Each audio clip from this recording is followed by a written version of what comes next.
Hello and welcome, everybody. Welcome to the No Name Music Cast. My name's Tim, and this is Joy. And at the very top of the show, we're going to go straight into music news. Music news, music news. And Joy, you have music news. All right. So my music news is about a artist that me and Tim both love. It's Shania Twain. Have you seen anything about her in the headlines, Tim? No, but in fact, I was listening to Shania Twain the other day. She has an album of a number of years ago. Oh Yeah, I think it's called. And it came with 2 discs. One was like a green disc and a blue disc, or a red disc and a blue disc. And it was like different mixes and versions of the same song. So Shania Twain is fresh in my mind, but I haven't seen the Shania news. All right. So the CMT Awards were recent. I think they may have been like yesterday, day before. I don't watch award shows. I find them quite boring, if I'm being honest with you, Tim, but that's my personal opinion.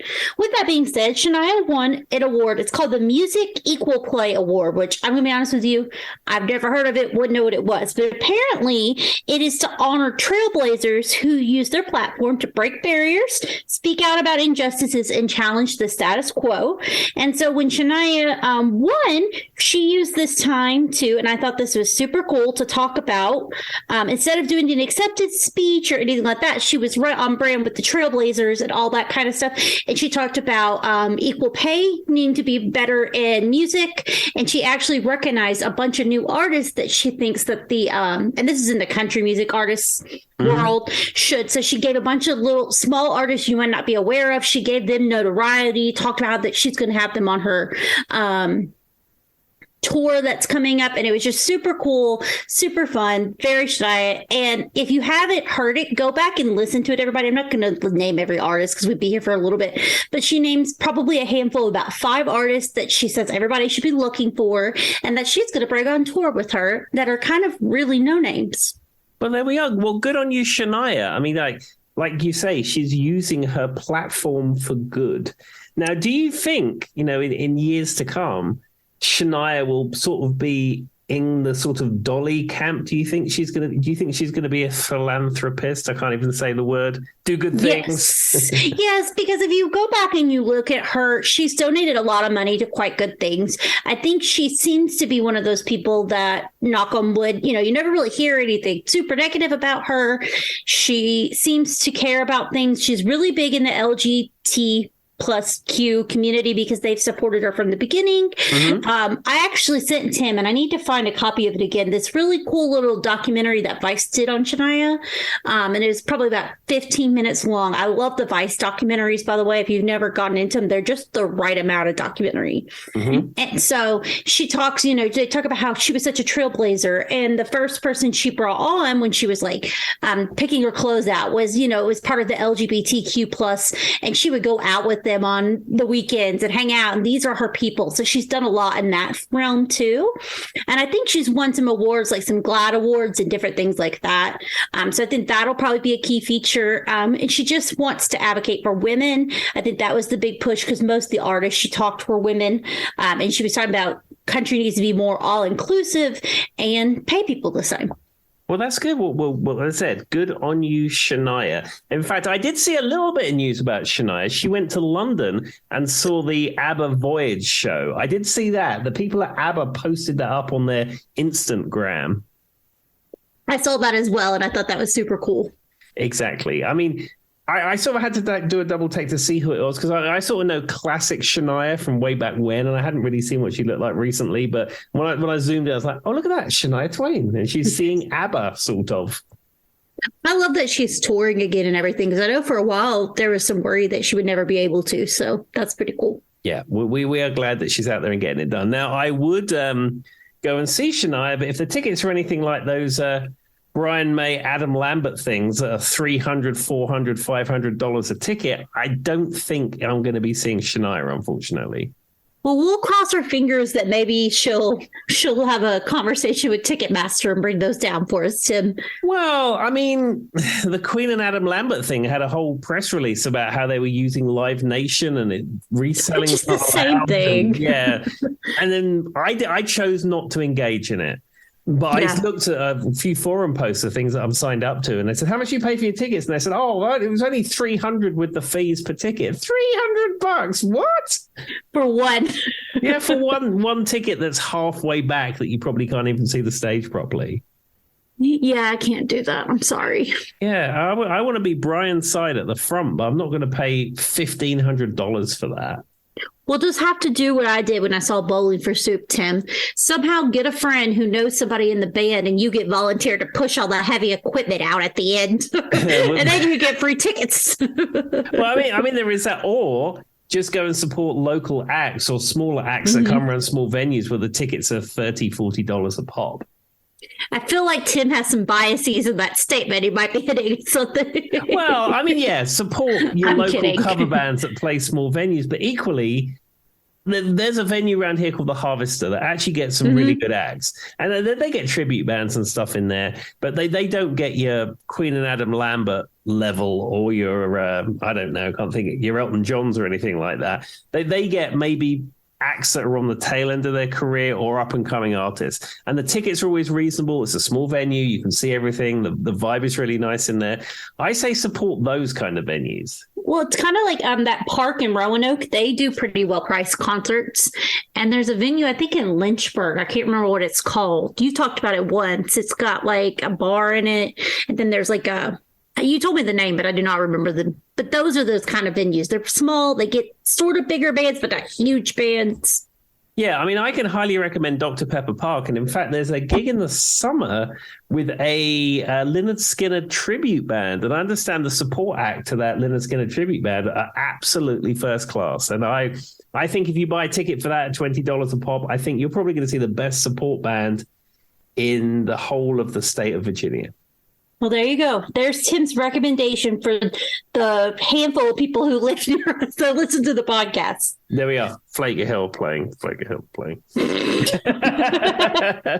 Told you he had some biases here. I cannot remember that little, pretty sure it was Lynchburg. It was a tiny little venue that's like a bar. You knew the name of it one time. It's going to come to me. I'm going to yell it out in a little while. So anyway, what is your music? I think Stevie Nicks has maybe played there once or twice. So heard that, yes. What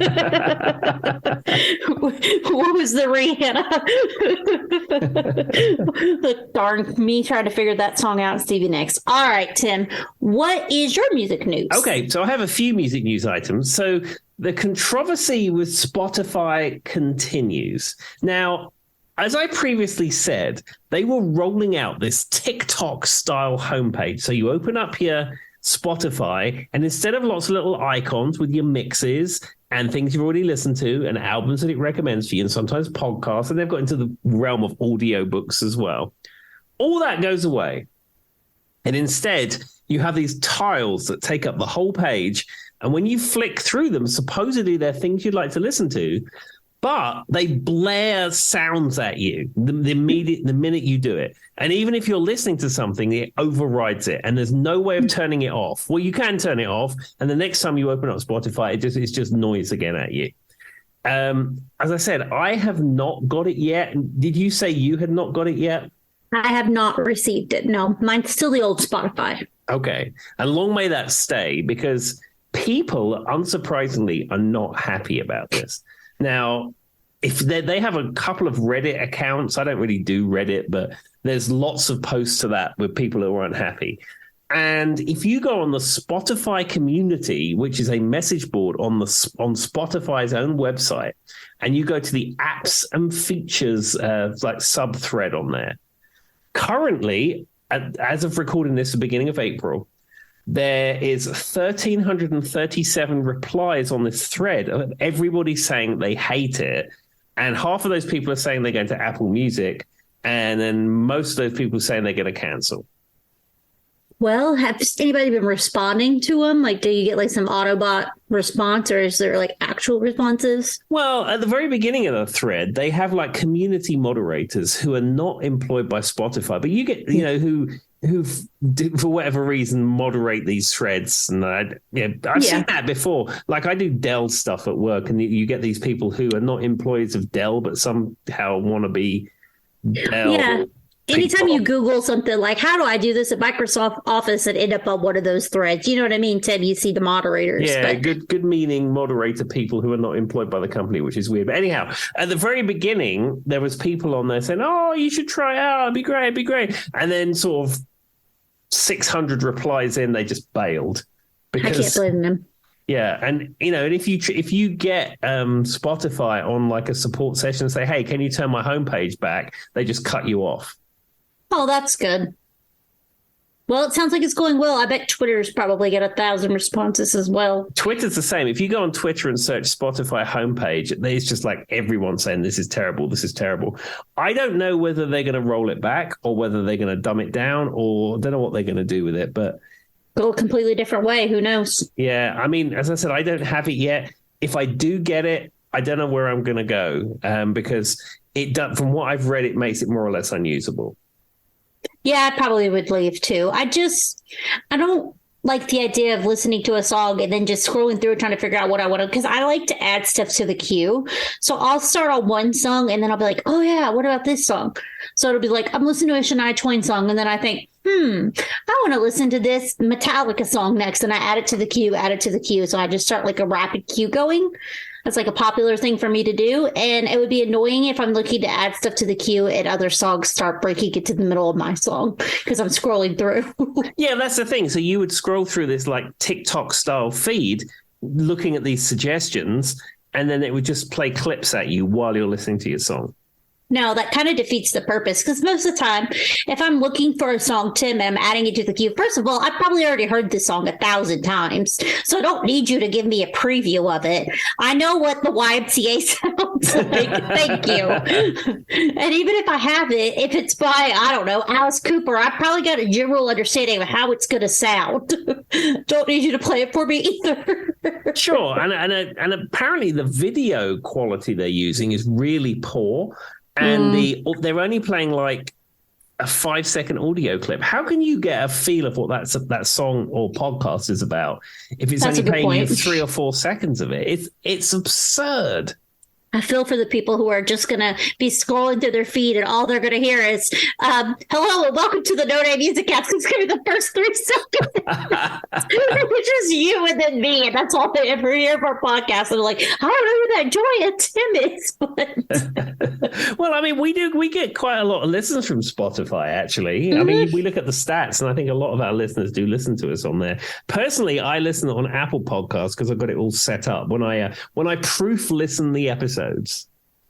Mine comes through Google Podcasts, and that's because they can auto-download on my phone, so I just set it up that way. Well, there we are. Look at us checking out all the various mediums for our podcast. Fair enough. What else do I have for you? Okay, so a few episodes ago, I spoke about Joni Mitchell, because, Joni Mitchell had a brain aneurysm, and it was, touch and go whether she would be able to ever perform again. And then she appeared at the Newport Folk Festival, and it was, a big, jubilant, joyous thing to see her up there on stage performing. Well, she accepted the 2023 Gershwin Prize for Popular Song at the Library of Congress. And she did an absolutely fabulous version of Summertime. Now, if you have an internet near you, I suggest you pull it up. Now, when I saw the clip, I saw it with the sound off. And her performance at the Newport Folk Festival, yes, it was good. It was triumphant, that she was able to perform after this brain aneurysm she had. And, people said that she'd never be able to do it, and it was great. But it wasn't a full performance so much, because she had Brandi Carlile on stage with her, and she was singing some of the lines, and Brandi Carlile was leading it a little bit. So it wasn't a full performance, if you will. Her version of Summertime, she's standing there with a jazz band, standing up by a piano, singing the whole song, and it is beautiful. Oh, I love that. Well, that's a good sign that maybe we'll get some other performances out of her if she's able to do that. So I hadn't seen a headline that she had won, but that's fantastic. Yeah, and I mean, her tone was great. Her vibrato was fantastic. Real passionate performance. As I said, I hate to say it, I had low expectations of what it would sound like, but when I turned the sound on, I was like, wow. That's awesome. We'll have to go give it a goog after the episode, because I haven't heard it. Yeah, I'd recommend you do. You'd be absolutely blown away. Yay. And I have one last music news item. And I don't know if you heard Seymour Stein, who was the music executive who co-founded Sire Records, say he sadly died this week, and he was 80 years old. And what he's famous for was signing a lot of incredible artists. Famously, he signed the Ramones, and he signed Madonna. What a cool way. Like, they're so vastly different to have those two different artists underneath you. Like, he's one of those people who's been in a little bit of all kinds of genres. Absolutely. He also signed the Talking Heads, as they were called back then. Also Everything But the Girl, The Replacements, My Bloody Valentine, Ride. Also Ice-T, Depeche Mode, The Cure. I mean, this is a guy who had his finger on the pulse of music across multiple decades. And like Madonna said, she said she owes basically everything to him. Well, somebody who produces music like that, a good producer can make all the difference in the world when it comes to your career. Oh, absolutely. I mean, he sort of was not so much a music producer, but a music executive. But I'm sorry. Yeah, but he worked at the company. Yeah, I'm but sure. he was leading the artists and all this kind of stuff. So makes sense. We remember you, sir, Mr. Seymour Stein, and the great artists that you found. And rock in peace, sir. And with that, I agree with Tim. Absolutely. Okay. So this week on the podcast, it's Joy's turn to pick the topic. Now, as ever, I don't know what the topic is. So, Joy, over to you. Well, it's funny you brought up Joni Mitchell because she's part of this topic. I'm going to ask Tim if he's familiar with something, and I actually have no idea. This is not anything we have ever spoke of on the podcast before, to my knowledge. There's a lot of episodes, but I don't think so. And this was actually recommended to us from a listener. So for those who've listened to the podcast, know my twin sister is a big listener of No Name Music Cast. And we actually play this trivia game all the time online. And two questions recently, we knew the answer to it. I went, and where did you learn? It was my podcast. And she was like, shut up, Joy. But anyway, she gave me an idea for a topic that she would like us to do. Have you ever heard of Laurel Canyon, Tim? It's a name I've heard of, but I'm not super familiar with. Okay, so Laurel Canyon is a place outside of Hollywood Hills. It's a little kind of back in woody, mountainous area that is known in the 60s and 70s for every artist under the sun to have lived there, including Joni Mitchell. Okay. So it's a very big prevalent in the 60s kind of counterculture type bands. So they were some of the ones you've seen there the most. And so I was going to give us a little bit of history, and then I found some cool stories of some of the different people who lived there, and we'll name a song from these artists that we can talk about. So basically, and so it was like folk musicians, psychedelic rockers, more kind of country sound, anything. They all flocked to this place. It's called Laurel Canyon. It's just right outside of the Hollywood Hills, but it was just secretive enough that I guess they felt like they had a little bit of privacy. And so you would get back here and it would just be like huge mansions. But then on the other side, it's just like desolate area, which probably was great for whatever parties and drugs they were doing. Exactly. But anyway, and it was beautiful from what I understand. And it was only 5 minutes away from where they had to go to record. And so it was kind of bohemian in its sense. But anyway, so the people that you would find there are like the Doors. You're going to find the Mamas and the Papas, the Eagles, Cobby. Yes, that was their name. Cosby, Stills, and Nash, that kind of thing. So think those kind of bands. So I just picked a few different people, and we're going to talk about them. So the first one is Mama Cass. So Mama Cass is from Mamas and the Papas. We've talked a little bit about her on the show before. Apparently, she had two things that people distinctly remember. So she had a huge house in Laurel Hill. And her house was a free house. People could come and go as they wanted. It was a crash pad. People would show up without calling, afternoon, weekends, whatever. But in this house, one, I read that it was absolutely filthy, which I thought was random, but also that she liked to hold picnics at her house. So all these artists that you could think of would just show up. We're talking about like Joni Mitchell, Mickey from the Monkees, Eric Clapton would just show up, and they would have a picnic outside of her place. no security, nothing like you would think, and just sit out there. And she would order deli food, and they would sit out there and eat. Well, there we are. Well, if her house was disgusting, you probably wanted to sit outside to have your picnic. Yeah, not inside. Maybe secretly she was ashamed by the fact it was a tip. That's why she wanted to have picnics outside. I'm not 100% sure, but that's literally what I thought as well, too. And I mean, that is just hearsay. You know how these things go. These stories are handed down. But they also talked about that the Mamas and the Papas were known, which is funny to me because they don't seem like partiers, right? As a band, when you hear the Mamas and the Papas, you don't think party music. No, but I think at that time there was a lot of free love, a lot of free drugs and all that kind of stuff. So I can see that maybe they're all down to party.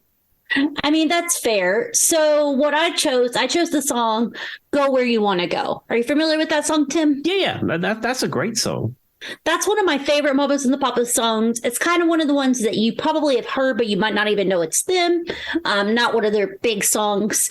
And this song was written by John Phillips, which was one of the members of the Mamas and the Papas. And it was about 1966, so it's early. And it later was, apparently it was on the original album, and then they reassigned it to the same album for California Dreaming and re-released it, which I did not know. Well, there we go. I've got the album California Dreaming, or the one that California Dreaming comes from. And that has got some great songs on it. I think Mama Cass has one of the most beautiful voices, personally. Her voice is gorgeous. Oh, yeah. I mean, there was lots of singers like that in that era. I mean, of course, like Janis Joplin, of course, always gets a lot of traffic, as they say. But yeah, Mama Cass had a fantastic voice, really, really a sweet tone to it. Yeah, and she had a strong voice, but was able to. So when they talk about singing, one thing I've said a lot is people who sing and they have like a very strong voice, but they're able to do it in a way that's still very easily appealing to the ear. Mm-hmm. So like you can have a very strong voice and be able to hit these high notes, but you do it in a falsetto or in a very almost not as intense as when someone pulls chest voice tends to do really well with the ear. And those are the big singers that we think of that are appreciated. And she was one of those people who was able to do that quite well. So her voice was deep and rich, but it was also kind of soft and sultry and all the things that you want in a really good singer. And it's sad she passed away as early as she did. Absolutely. Is she one of the people from the 27 Club? I don't know how old she was when she passed away. I can find out. Let's see. I was just curious because there's so many artists that we lost at the age of 27. It's almost conspiracy theory like. Mama Cass. Apparently she is not. And for example, for those who don't know, Amy Winehouse, Kurt Cobain, Janis Joplin, those are all Forever 27 members. She was not, but she was pretty young when she passed away. How old was she? Age at death. Joy is literally giving it a goog as we speak. She wasn't too far off. She was 32 years old. There we are. Still far too young, ridiculously young. Yes. So anyway, that was the very first one. So we're going to move on to, this is somebody that I'm not sure I knew this person as well as I should have. I'm very familiar with their music. I've heard their name, but I don't know a lot about them. Are you familiar with an artist called Jackson Browne? Yes, absolutely. I have a number of albums by Jackson Browne. Jackson Browne famously used to have Steve Lukather, the session guitar player, play on a lot of his tracks. Well, for those who aren't familiar with him, like I know who he was, but I haven't like deep dived into him in any way. It's Brown with an E at the end, just if you guys want to give him a Google later. The funny part is it's in this Laurel Canyon before Jackson Browne was super big. He actually lived in a basement beneath Glenn Frey. Oh, okay. So he lived in Glenn Frey's basement because he didn't have a lot of money at the time. So, and actually, in some of the music, for those who don't know, Jackson Browne wrote a lot of music for a lot of people, including some wrote on some of the Eagles music. So Glenn Frey, obviously from the Eagles, they were neighbors. And then at one point, I guess Jackson Browne moved into his basement. Don't know why, but he did. And they were, I guess it was to save money. He lost his house, whatever. But they were originally neighbors. He moved into his basement. The legend goes that Frey was laying on his bed, listening to Browne write Take It Easy on the piano.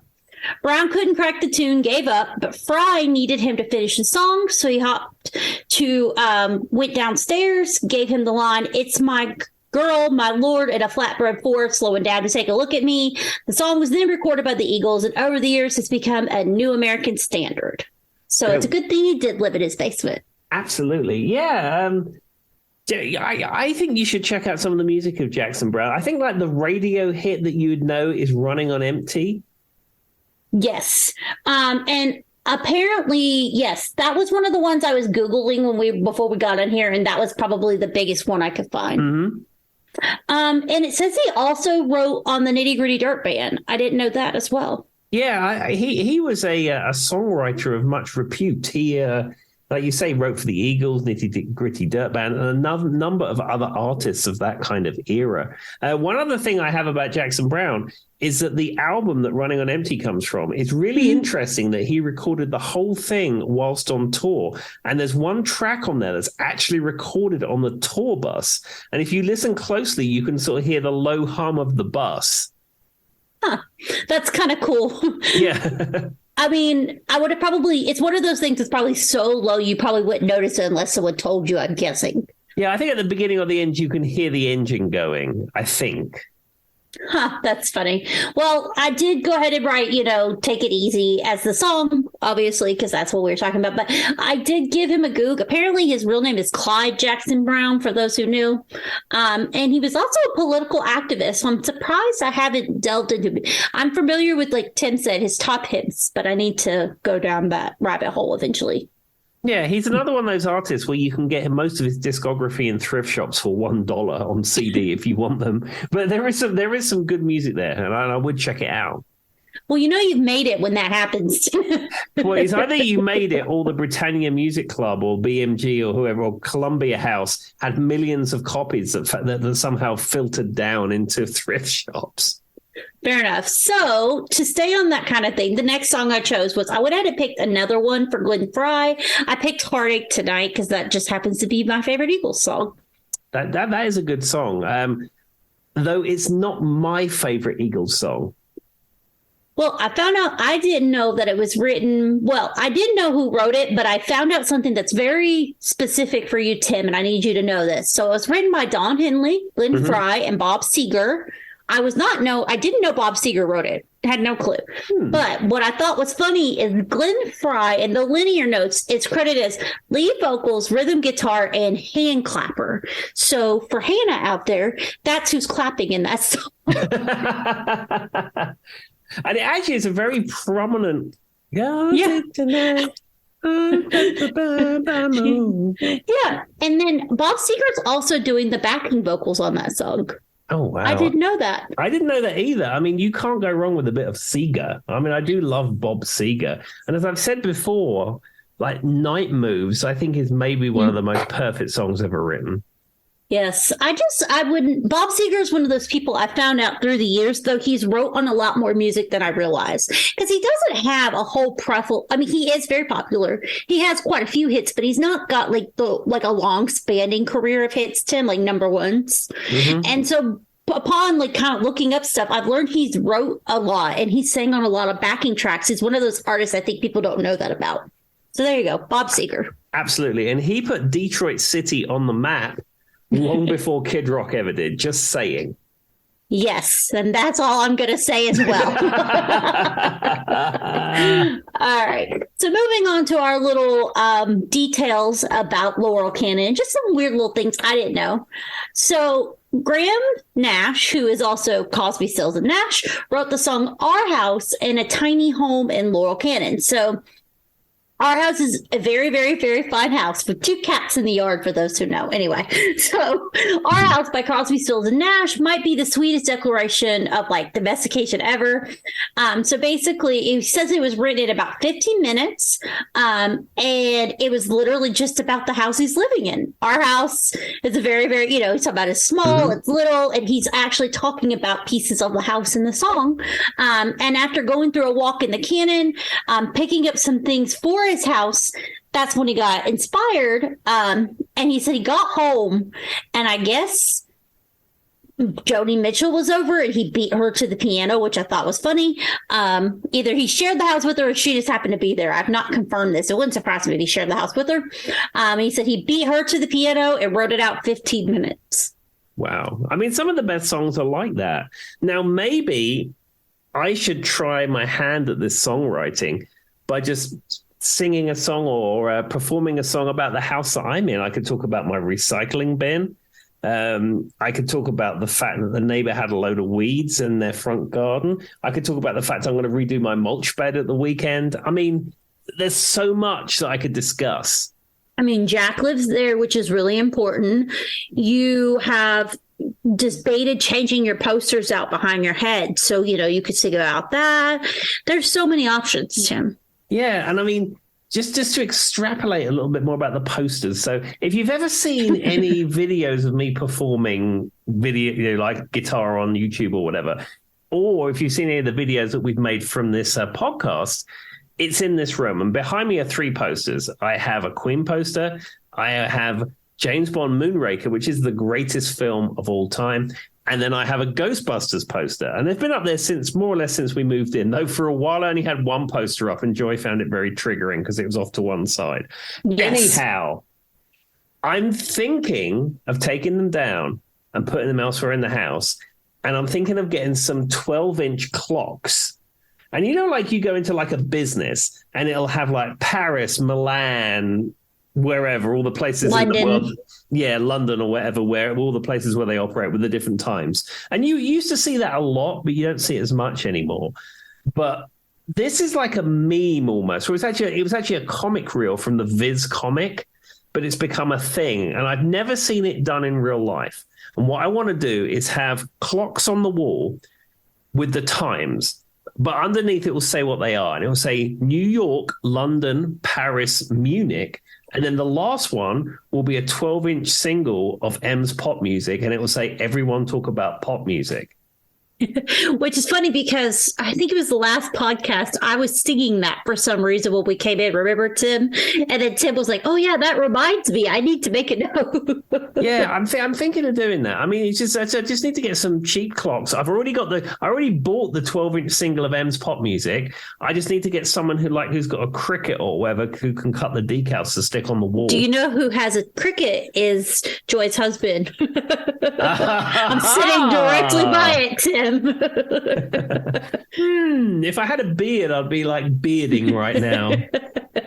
I'm sure we could coerce him into doing it for you because half the time it just sits there and never does anything anyway. Yeah, I just they need to be the right size. Well, maybe I can give you the Cricut and let you borrow it, Tim. Well, if you give me the Cricut, it'll be one less thing that you have when you move house. Well, to be fair, it's sit here forever. So anyway, be thinking on that, Tim, because there's one beside me and I know there's some vinyl over here somewhere. There we go. That was a revelation. Tim didn't know Joy had a Cricut. I didn't, but the thing is, knowing Charlie, it wouldn't surprise me if he has everything like that. If he probably has an old-fashioned clicky dymo machine. Probably. I wouldn't be surprised. We have a 3D printer here. Mm-hmm. We have a Cricut, and we have like one that's an actual laser that engraves things that's been in my and that one seems dangerous because he can't half the time figure out the software for it. So I have a feeling it's going to burn my house down at some point. It's unplugged, but that one he used to carve into wood, but it's like an actual laser. So yeah, you're right. He probably does somewhere around here. Yeah. Has he got any way of making personalized guitar picks? I'm sure he probably does. I'll ask. Because I used to have personalized guitar picks for years, and I ordered 2,000 guitar picks maybe 12, 13 years ago, I suppose. And I'm getting somewhere near the end of that. And I've bought them from the shop since. But I don't know. I feel like I need to have personalized guitar picks again. Well, and what's funny is when I used to work with Tim, it would be a little joke every once in a while. I'd find one of these guitar picks hanging out at a random room or something. And I'd be like, oh, look, here's a Tim O'Sullivan guitar pick in the Radford room. I take pictures of them in the wilds. You give them to people and You sometimes play guitar around work occasionally, and these picks just get everywhere. I mean, I have a few hundred left, I suppose, but I started using a different design of pick, one that was a little bit thicker. And I think if I get personalized ones again, I'd probably get them in a slightly different thickness. Well, now you guys know, if you want to get Tim a present, pay for him to get guitar picks with his name on them. Yeah, but yeah, I probably want to get a few thousand, and you're looking at, I don't know, $500-600. It's a lot. It's a lot of outlay. It might be 3 presents in one. But anyway, all right. Yeah, but yeah, Tim, there's a cricket over here, so we can discuss that later. All right. So in talking about Laurel Canyon, so we kind of discussed that artist. So I forgot what artist we were talking about, everybody, because I got distracted by guitar picks. That's what happened there. That was Graham Nash, Our House. All right, moving on. So the next one is Jim Morrison. Actually lived behind the Canyon Country Store. They had a country store 5 minutes outside of LA. Who would have thought it? There we go. Basically, Laurel Canyon's country store was essentially the town square of Laurel Canyon. And if you wanted to bump into someone, be it, Jim Morrison, David Crosby, whoever, this is where you would find them. So that's what you would do. They would just be hanging out, drinking wine, walking around. It was very old-timey kind of like feel. But basically, Jim Morrison and his longtime girlfriend, Pamela Corson, lived right there. So you could walk right to their house. There we are. Well, do you know what's funny about Jim Morrison and the Doors? So, one, my album of the day was The Doors today, which is from my 1001 albums challenge I'm doing with our listener, Megan. So that was an interesting listen. I'm not a huge fan of The Doors, but there were some great songs on there. And yesterday, I was watching Channel 33 RPM, which is a YouTube channel hosted by Frank Landry, which I would recommend you check out if you like music. Obviously, you like music because you're listening to this. But if you're into like vinyl and things like that, he does a really good YouTube channel. And he had a video, and it was unpopular music opinions. And then people were saying Nirvana were the worst band ever, and I don't know, so-and-so can't sing, and I think Sammy Hagar is better than David Lee Roth, and and he was getting, these people were expressing these opinions on this comment thread he had, and he was talking about them and blah blah blah blah. And one of the comments that stuck in my brain more than any of the others, and it said, Jim Morrison was not a poet, he was a drunk with a pen. Well, if you think about it, most poets were drunks with pens too. Think about how many, and even just Hemingway, he's notoriously known as a drunk. You know what I mean? Exactly. Half the people we think of as inspirational poets or writers or songwriters were probably drunks with pens. Yeah, I never really thought of it like that. I thought it was some kind of like a comment on the songcraft of Jim Morrison, but I think the way you've broken it down, I think, yeah, that comment is right, and also every other poet is just a drunk with a pen. If you Google writers with drinking problems, it's pretty high up there. Sorry, when you said that, it just cracks me up because I'm sitting there thinking, isn't that everyone? Anyway. That comment has like two meanings behind it there. That's funny. Fantastic. So anyway, apparently he wrote the song and was inspired to write the song. Well, the song lyrics, I see you live on Love Street. This is the store where the creatures meet. Love Street being about this little town square that he lives behind. Fantastic. And the song I chose from the drunk with a pin was Love Her Madly. Yeah, I think that was one of the ones on the album today. It had Break On Through, and it was an LA Woman? It had Light My Fire on there. Well, I know that song was on LA Woman, so I don't know if that's what you're listening to. Maybe it wasn't on that one. Maybe I was getting all my Doors songs mixed up. But to be fair to me, I'm not super familiar with the Doors. And before that Doors film came out, I'd never heard of them. For real? Yeah. That's so weird because, I guess in my case, for those who don't know, spoiler alert or whatever you want to call it, it's not really a spoiler. I don't know why I said that. I guess things you don't know about Joy. My dad's name is Jim Morrison, so that's been an ongoing joke for my entire life. So maybe that's why I've got it. But I feel like that he came to fame in some ways, Jim Morrison, because of his death. Like, I felt like that kind of like, it's sadly, that's very morbid. You know, his death is famous, though. Oh, So, absolutely. 100%. And I think he is somebody who died at the age of 27. yeah, he definitely is. Yeah, for sure. Yeah. But I don't know. I mean, I was in and around music as a teenager, but it was just not a name that I'd even ever heard of until that film came out. Well, and he died in Paris, right? Yes. And in fact, he's buried in Paris. That's what I thought, because I've seen his grave when I've been there. Now, that's so weird to me. I guess I would have just assumed that it's a band that I'd be curious. So are they just not popular in the UK, you think, or is it just you? I mean, there's a good element. It could have been just me. I like how I said that so bluntly, or is it just you? I mean, you know, I'm me. I pride myself on being an individual, you know, liking the things I like and what have you. But, you know, it could have been just me. And if that is, that's what it is. I said that very aggressively, but I was just curious. I didn't mean it in such an aggressive way, but yes, it came off. He does have, but to the credit of the person who was writing that about the poet thing, he does have very wildly personal, kind of almost prolific, poetic kind of sounding lyrics too. Mm-hmm. But in a way, they're not, if you pay very close attention, it does kind of sound like drunk ramblings. Yeah, I mean, maybe that's where that person was coming from with that controversial music take. Maybe, you know what we should do for an episode is like we should go through those comments in that video and we should discuss them. That would be a great topic, because I'm sure some of those comments are going to be either ones being Tim absolutely can't stand, or we're going to be like they're saying what we wanted to say, but we can't because it's controversial. Maybe this could be a forthcoming topic. Who can say? I sense it in the air. All right. So now that we've made it through Mr. Jim Morrison, and apparently he lived directly behind there.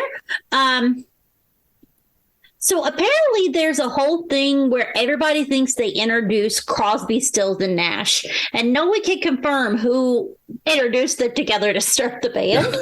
So this is kind of just a little play on that. So when looking into the stories of Laurel Canyon in the 60s, there's two things apparent. Everyone was high, and everyone thinks they had the idea to start Crosby, Stills, and Nash and introduce the guys. So in 1967, David Crosby was producing Joni Mitchell's first album. Stills was hanging out quite a bit, as was Graham Nash. So the guys could have gotten together on their own at any time. No one had to introduce them. But supposedly, Joni Mitchell thinks she's the reason they got together, because of where he was working with her. And then Monica Cass thinks that she was the one who got them together, because she was at the Troubadour, that famous club. And she says she introduced them there.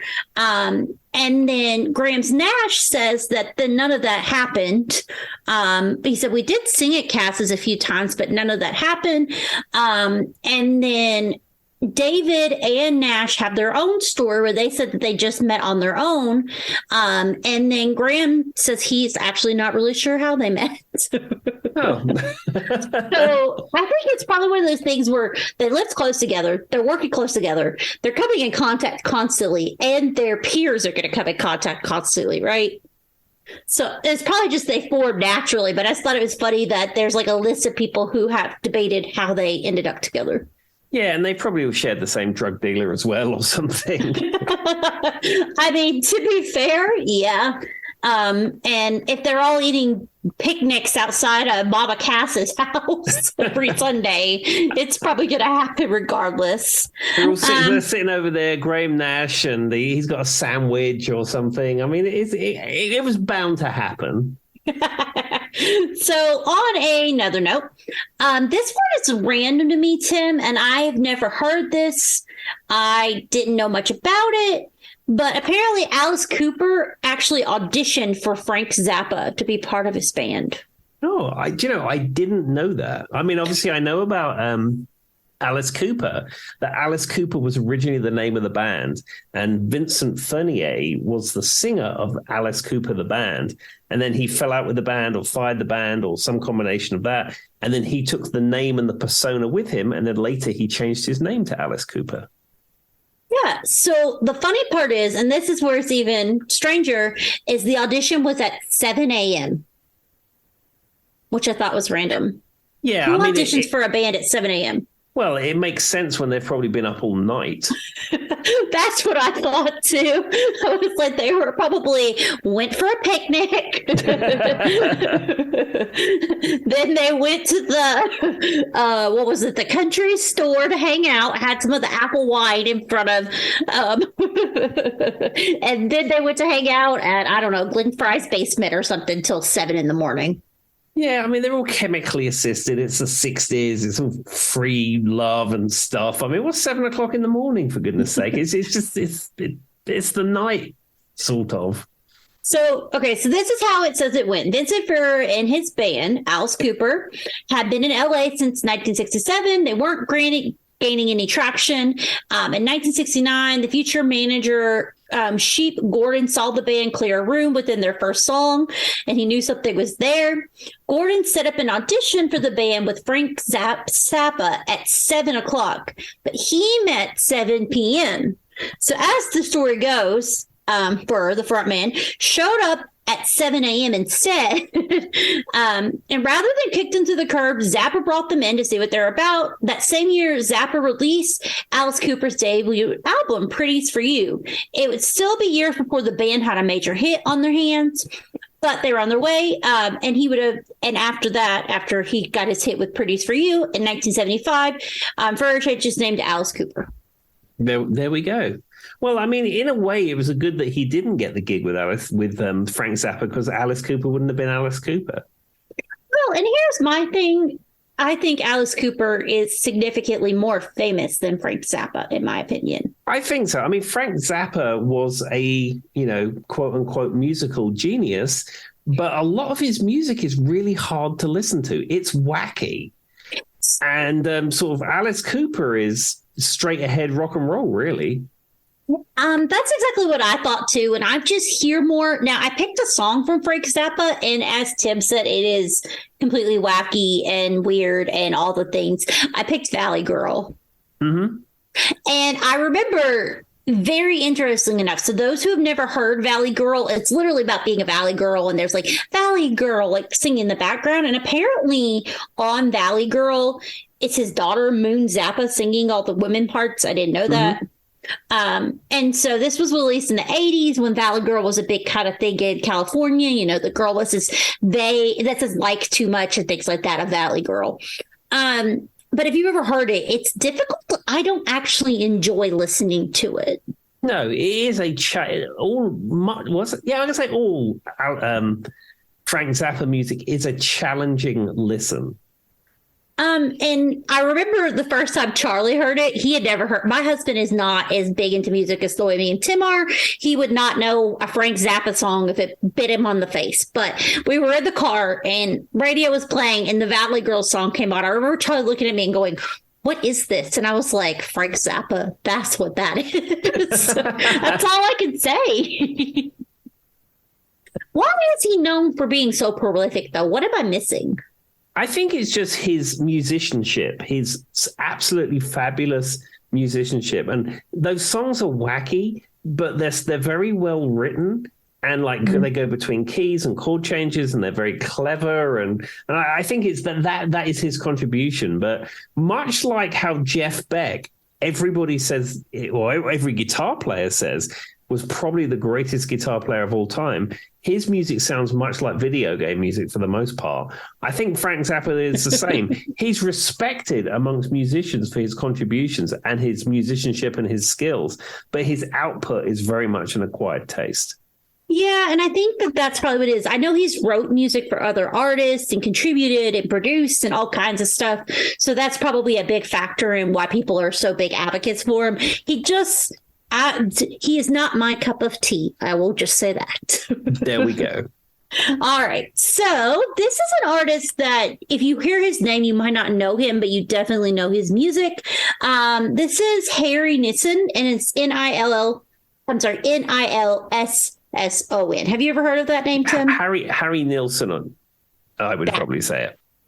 Whatever Tim said is probably the right way. Joy just makes up things as she goes. So, but I do know his music. So with that being said, here's his little story about Laurel Canyon to kind of just loosely tie this all together. Hold on. I lost my train of thought talking about Frank Zappa for that long. So I am not familiar with, and I know this is going to be a kind of a controversial topic. I'm not super familiar with the Hollywood Vampires.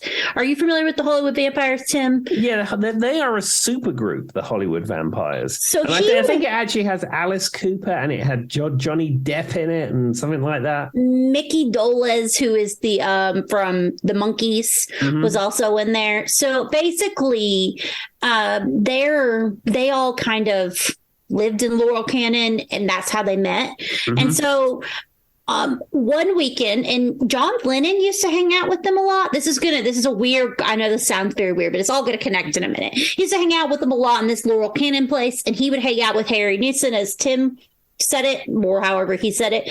So with that being said, there's this thing from 1974. It was a big article from The Guardian. It's called John Lennon's Lost Weekend. Have you ever heard of that, Tim? That is something that I am familiar with, yes. So basically, over the course of 2 days, Lennon trolled through Laurel Canyon. This is the place, and the surrounding bars with a lady's sanitary pad tied to his head. I don't know why, but that's something that happened. And he actually verbally abused some artists, the Smothers Brothers, which I'm not familiar with. He taunted the group during the performance at the Troubadour while the audience was told him to shut up. Lennon took a swing at the Smothers Brothers. Manager Ken Fritz missed and took a lump to the head. He then threw a glass at Fritz and hit a waitress instead. Lennon was then thrown out of the bar while Nilsson was there laughing and watching. And apparently both men had been together the last weekend drinking. Yeah, that sounds like somebody who has been drinking a lot and doing drugs. And as we know, John Lennon, peace and love and all that kind of stuff. But I don't think he really was a good person deep down. That's the impression I get. Obviously, I never met him, but that you get that impression. And much like how Yoko, everybody blames Yoko for breaking up the Beatles. It wasn't Yoko, it was John. John was the one who made sure that she was there all the time because, as he says, I'm just a jealous guy. Well, and I think that, and this is just my personal opinion, I think that sexism plays a lot into the fact that people want to blame Yoko. And then it's also the fact that they've held John Lennon on such a high tier for so long, right? Like he's that peace, love, like you're saying, like he's the greatest guy ever, that nobody wants to see the cracks that were there. But a couple of episodes, I think it was one of my episodes, things that I kind of talked about artists who weren't what you thought or weird stories about them. We went really into detail about John Lennon, like punching somebody in an airport and just getting in fistfights. And a lot of that was probably at one point in time, I think he probably was this really big, but into peace and love. But eventually, as time went on, drugs and alcohol start to take a toll on a person. And those things tend to lead to violence and not good things.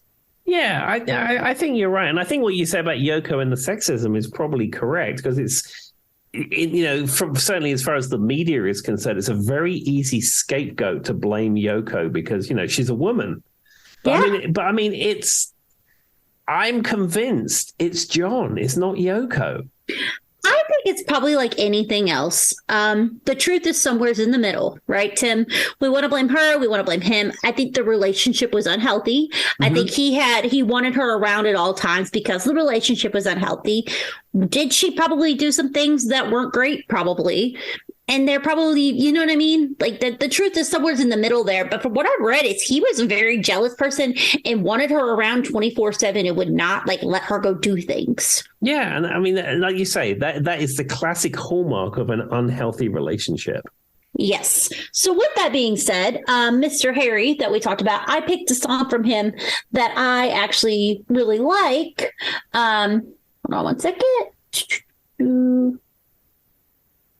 So this song actually won a Grammy. I am not super familiar with all of his music. Now, what he is known for, before I get into the song, is he is known for pioneering vocal overdub experiments. I didn't know that.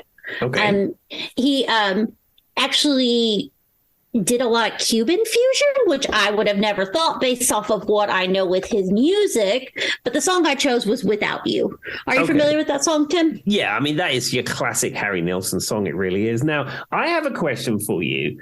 Mm-hmm. Are you familiar with the album The Point by Harry Nilsson? I am not. So it's one of these, I'd say it's a rock opera is probably the wrong thing to say. It's like an acid opera, maybe. Oh, maybe that's what they were saying about the overdub experiments and stuff. Yeah, well, it's an album called The Point, and it's a story of a man called Oblio. I think it's his name, Oblio, who lives in a pointed world, but he doesn't have a pointed head, and he has a dog called Shadow, and he gets extradited to the Pointless Forest. And then he goes to the Pointless Forest, and then he finds out that something or other, and he comes back, and everyone else's points fall off their head. It is pure 60s psychedelic, drug-fueled nonsense. I highly recommend you listen to it. I've loved this album for years, and in fact, I have a CD copy of it. And it has some really good songs in it. And I think they made a film about it that was narrated by Ringo Starr. Huh, of course it was. It's weird to me because you don't think about how small of a world some of these artists are, right? Like I don't know why, but I would have never thought of this Harry guy hanging out with John Lennon unless I had read this article. Now you're like, Ringo Starr narrated this. It's a smaller world than I realized. It is. I mean, I think a lot of these artists at the time, there was not as many artists around. I mean, like now, everyone with a computer, everyone with a phone can be an artist. I mean, for $50, you can put your stuff up on Spotify and you can be an artist. I mean, it's as simple as that. But you think back then, I mean, the people making music, making popular music was actually a pretty small, tight-knit community, really. Yeah, and that's kind of the point of this episode. This Laurel Canyon, for some reason, this seemed to be a place that they could all hang out together and hide. And it was peaceful, and it gave them their little party pads and all that kind of stuff. So it's interesting to me. I had heard of Laurel Canyon when Brady made the recommendation. We talk about this area in the 60s and 70s, but I had never gotten that into it. It's actually, the reason I heard about it is because it was famous for there was like I do I love my true crime podcasts. There was a set of murders that happened there. So I know that's kind of sad to say, but there was. And that is how I had heard of it. It was only once I started researching this that I realized that there was a big music connection. There we go. Have you actually ever been to Hollywood? I have not. I've been to Los Angeles twice, 3 times. And I've been to Hollywood once. Actually, no, I've been to Hollywood twice. Been to the classic Hollywood Boulevard Chinese Theater and all that kind of stuff, Kodak Theater and all those things. And there's like a shopping mall at the end of Hollywood Boulevard. And if you stand by the California Pizza Kitchen, it's that classic shot you always see of the Hollywood sign. Yeah, with the Hollywood Hills behind it. Yeah. And I wish I'd gone to Laurel Canyon or even gone up to the Hollywood sign itself last time I was there. But, we was there and did all the tourist things we wanted to do, etc. And we didn't go up there. Huh. Well, now you know, Tim, next time. I bet you could probably visit some other houses and stuff. They're probably still got different things because if you Google it, it comes right up. So it's a known thing. Yeah. And you can do those Hollywood tours of famous people's houses if you really wanted to. Well, Tim, now you know you've got options next time. All right. So the next band that we're going to talk about, and we're kind of winding down, we got 2 more, is apparently the favorite to party with was the Monkees. And I thought that was funny because they're just monkeying around. Yeah. Well, people say they're just monkeying around, but they're too busy singing to put anybody down. They're just trying to be here all week. They're just trying to be friendly. So even though they were a TV band, We've talked about that. Apparently, they were an integral part of the Laurel Canyon scene. During the band's rise, Peter lived with Stephen Stills near the home where the Monkees driver. He was their driver. No, he was their drummer, Tim. The Monkees drummer. Mickey lived. Both pads were full-on party houses throughout the height of their fame. According to Mickey's ex-wife, a party with Peter meant that everyone was naked. That's her quote. Just telling you guys. Okay. I didn't write it. That's just what she said. Mickey told ABC that the parties at his place would start out as a little cocktail party on a Friday night, and then Monday morning people would still be there floating in the pool. Okay. I mean, that's fine if you haven't got a proper job and you just want to hang around someone's house for 2 days. I mean, it's fine. I was like, we live such different lives when I read that. Because I don't know that I would be like, what? But you guys have no responsibilities? Nothing? Well, I suppose these are all young people. They don't have responsibilities, really. They've got plenty of money. And they don't have to hold down a proper job. So why would you not want to live in some kind of like 24/7 party house where you have a party that lasts for 3 days? I mean, sounds like a great time to me. I can't blame them.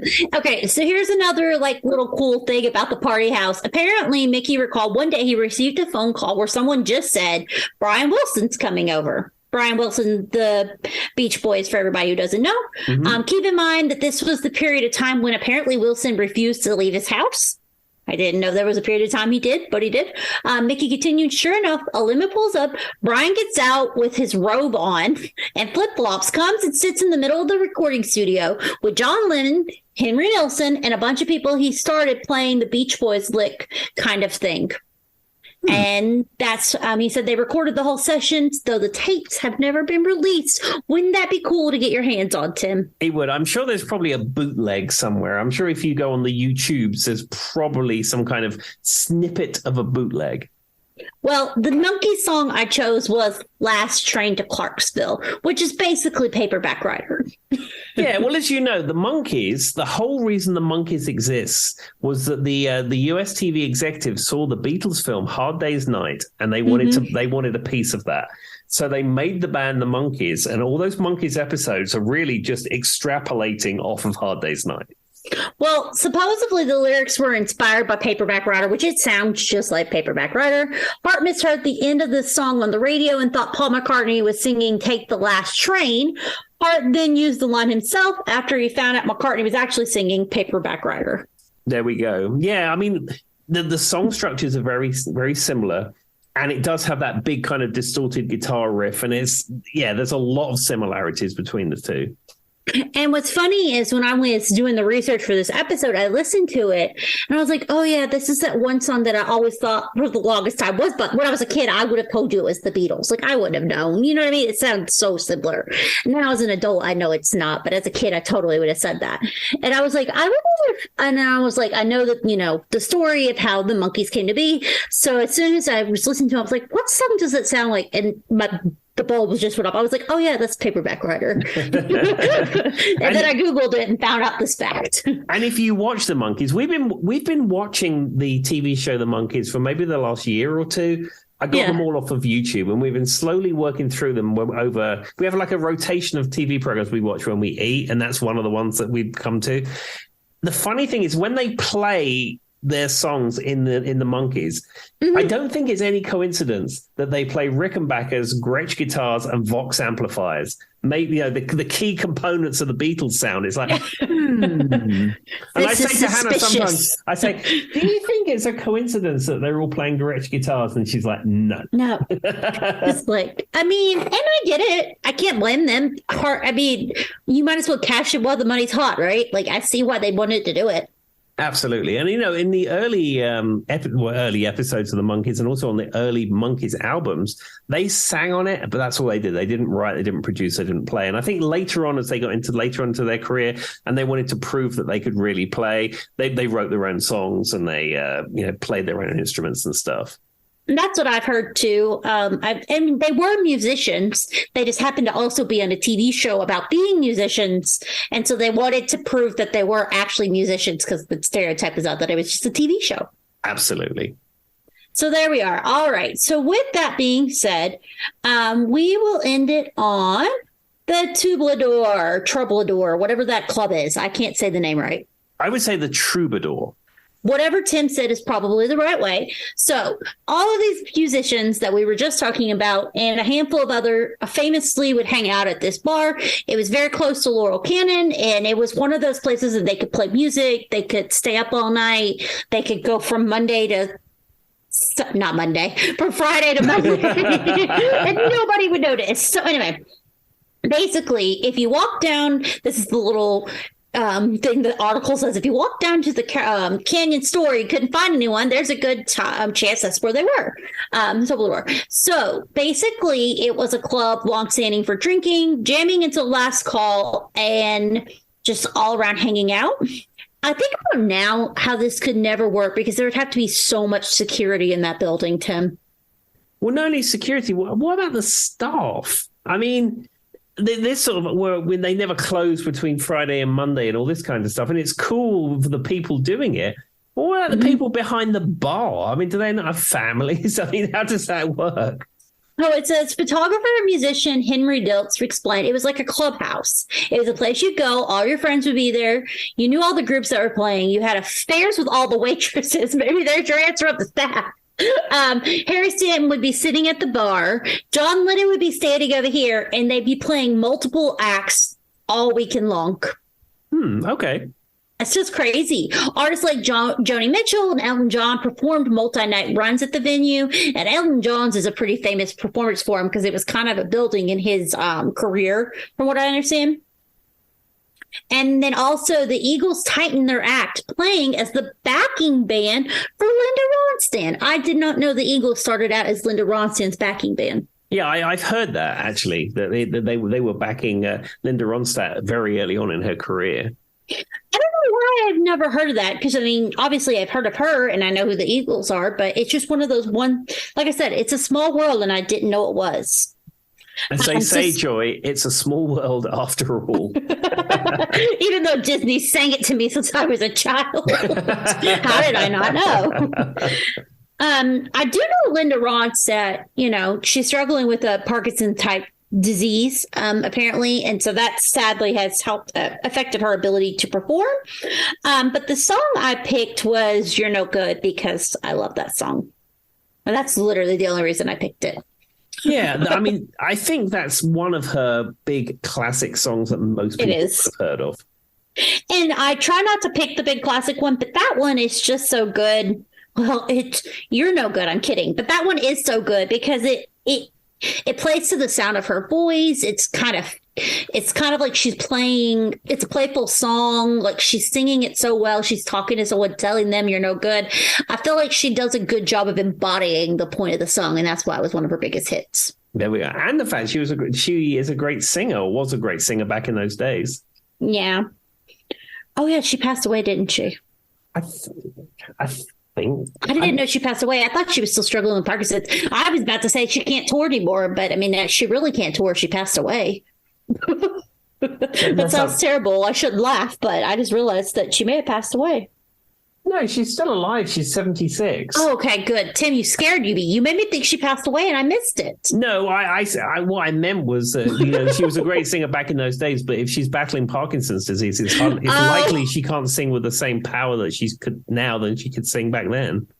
Fair enough. Okay, well, that's where we will leave it. Laurel Canyon and Linda Ronstadt is not dead. Okay, well, I'm glad that we've got that sorted out. I was like, did I miss that, Tim? I was like, oh, gosh, because you never know. These last few years, people have really... There's been quite a few artists that have gone. Oh, I mean, it's brutal. And I mean, the thing is, all these amazing artists, all these people we revere, all these artists we listen to all the time are all 70 and 80 years old, and Father Time's going to catch up with all of them. And, from here on in, it's just going to be icon, all dying. But I don't like to think about it. Me and Charlie were talking about this. So there was a show when I was growing up. It's called Boy Meets World. I don't know if you've ever heard of it, Tim. It doesn't really matter. But there was a principal on the show, and he was old when the show was on, and it was on in the early 90s. So we heard a fact the other day that said he was like 93. And we wrote, Tim was like, oh, not Tim, sorry. Charlie was like, oh my gosh, I can't believe he's like 93. I was like, he was in his 60s when the show was on, and the show was 30 years ago. Those things, like, do you ever hear facts like that, Tim? And you're just like, are you serious right now? Like, oh my gosh. Exactly. Well, and Tim's 117, so it's really hard for him to understand. It is. I mean, time is just a number. It's just a number, you know, or years are just a number. Time is just a concept. I don't know. Guinness World Record book has got Tim on speed dial here soon. He's about to break the record for the longest standing living British turned American. I don't know. All right, Tim, do you have anything for the people? Just be extra kind this week. All right. Bye-bye. Bye-bye. See you later. Bye-bye.